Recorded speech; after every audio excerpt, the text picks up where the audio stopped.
বন্ধুরা, ভাবুন তো ১৯ শতকের কলকাতা। শহরে মহামারী, সর্বত্র মৃত্যু, মানুষ অসহায়। যেখানে অ্যালোপ্যাথ ডাক্তাররা হাল ছেড়ে দিয়েছেন, সেখানেই একজন তরুণ বাঙালি ডাক্তার হাতে তুলে নিলেন চিনিদানার মতো ছোট ছোট ওষুধ। তাকে সবাই বলতো পাগল। তাকে নিয়ে হাসাহাসি করত ইংরেজ ডাক্তাররা। কিন্তু সেই ডাক্তারই একসময় হয়ে উঠলেন বাংলার প্রথম হোমিওপ্যাথ চিকিৎসক। আজ আমরা শোনাব সেই অদ্ভুত, সংগ্রামী আর প্রেরণামূলক গল্প, ডাক্তার হরিশচন্দ্র চক্রবর্তীর জীবন কথা। ১৯ শতকের গোড়ার দিক। কলকাতা তখন ব্রিটিশ ভারতের রাজধানী। ইংরেজরা বড় বড় হাসপাতাল বানাচ্ছে, কিন্তু সেগুলো মূলত ধনী আর সাহেবদের জন্য। গরিব মানুষের চিকিৎসা মানে গলির কোণে অদক্ষ হাকিম, কবিরাজ বা হাতুড়ে ডাক্তার। মৃত্যুর ভয় ছিল নিত্যসঙ্গী। ঠিক তখনই পাশ্চাত্যে নতুন চিকিৎসা পদ্ধতি হোমিওপ্যাথি জন্ম নিয়েছিল। এর জনক ছিলেন জার্মান চিকিৎসক স্যামুয়েল হ্যানিম্যান। কিন্তু ভারতে তখনও এই নাম কেউ শোনেনি। হরিশচন্দ্র চক্রবর্তী জন্মেছিলেন বাংলার নদিয়া জেলার এক সাধারণ ব্রাহ্মণ পরিবারে। তার বাবা ছিলেন একাধারে ধর্মপ্রাণ ও শিক্ষিত ব্যক্তি। শৈশব থেকেই হরিশচন্দ্র ছিলেন মেধাবী, কৌতূহলী আর জিজ্ঞাসু।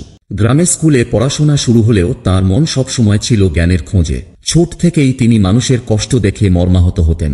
কৈশোর পেরিয়ে হরিশচন্দ্র এলেন কলকাতায়। সেই সময় এখানে গড়ে উঠেছিল এশিয়ার প্রথম আধুনিক medical college, Calcutta medical college. তিনি সেখানেই পড়াশোনা শুরু করলেন। অসাধারণ মেধার জোরে তিনি দ্রুত সবার নজরে এলেন। শরীরবিদ্যা, অ্যানাটমি, ফিজিওলজি সব বিষয়ে তিনি ছিলেন পারদর্শী। কিন্তু একটা জিনিস তাঁর মনে সবসময় খচখচ করত। অ্যালোপ্যাথি রোগের মূল কারণ দূর করতে পারছে না। রোগী সুস্থ হলেও কিছুদিন পর আবার অসুস্থ হয়ে পড়ছে।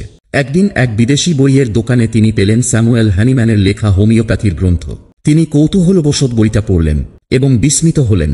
সেমেলাবাস ক্রাঞ্চার অর্থাৎ সদৃশ সদৃশ দ্বারা নিরাময়, অর্থাৎ যে পদার্থ বড় মাত্রায় রোগ সৃষ্টি করে, ছোট মাত্রায় সেটাই রোগ সারাতে পারে। এটাই ছিল হোমিওপ্যাথির মূলনীতি।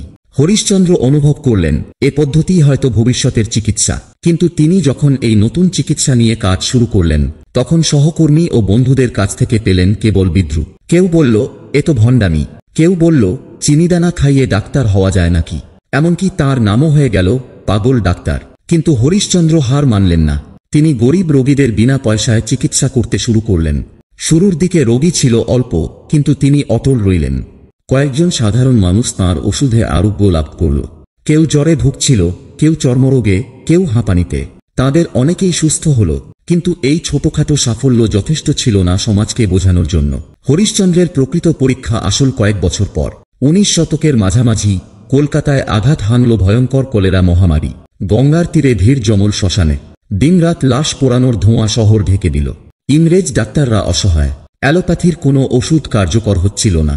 মানুষের আস্থা ভেঙে পড়ল। এই সময়েই হরিশচন্দ্র এগিয়ে এলেন।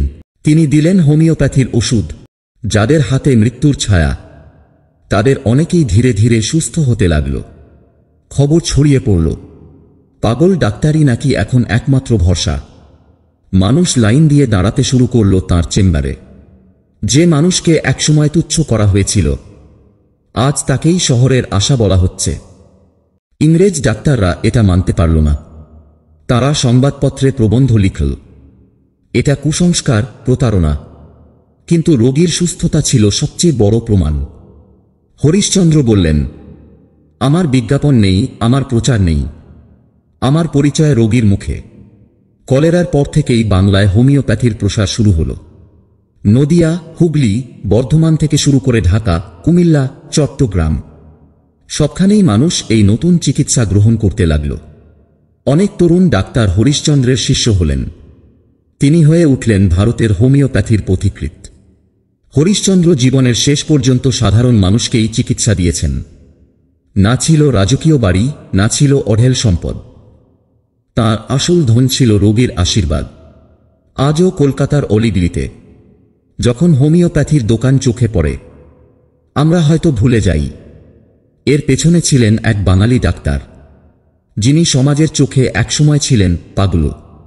কিন্তু সেই পাগল ডাক্তারই একটা নতুন চিকিৎসা পদ্ধতি গড়ে তুললেন বাংলায়, যা আজও লক্ষ মানুষের ভরসা। হরিশচন্দ্র চক্রবর্তীর জীবন আমাদের শেখায়, নতুন কিছু করলে মানুষ প্রথমে হাসবে, আপনাকে তুচ্ছ করবে, বিদ্রূপ করবে। কিন্তু যদি আপনি অটল থাকেন, একদিন সেই হাসিরাই নীরব হয়ে যাবে। তার জীবন বলে দেয়, ডাক্তার মানে শুধু বিদ্যা নয়, ডাক্তার মানে মানব সেবা। আজকের শিক্ষা একটাই, অন্যের উপহাসে নয়, নিজের বিবেকের কাছে সৎ থাকুন। আপনার কাজই হবে আপনার প্রকৃত পরিচয়।